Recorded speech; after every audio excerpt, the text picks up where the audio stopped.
শালা, কতবার বললাম আমাদের সাথে হাত মিলিয়ে নি। সবাই একসাথে মিলে ধান্দা করি, তা তো করবে না। শালা গরিবের মাসিয়া, আজ তোর ভাইয়ের জন্য মরতে হচ্ছে। তুই কি ভেবেছিস আমাকে মেরে ফেললেই কি সব শেষ? ও হলো বাঘ, যেটা সার কাছে নয় রে, জঙ্গলে থাকে। সেই বাঘের নজর এখন তোর উপরে।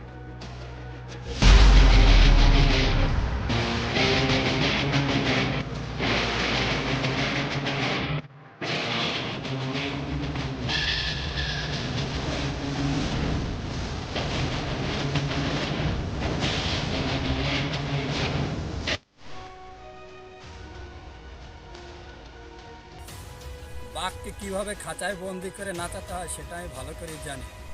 খাঁচায় বন্দি করতে গিয়ে বাঘের থাবা না খাস। এক কাজ কর,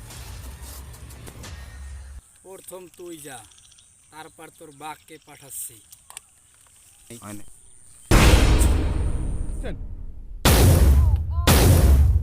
শুয়ার বাচ্চা, আমাকে হুমকি দিস? যে আমাকে হুমকি দেয় তাকে আমি ঘুম পাড়াই দিই।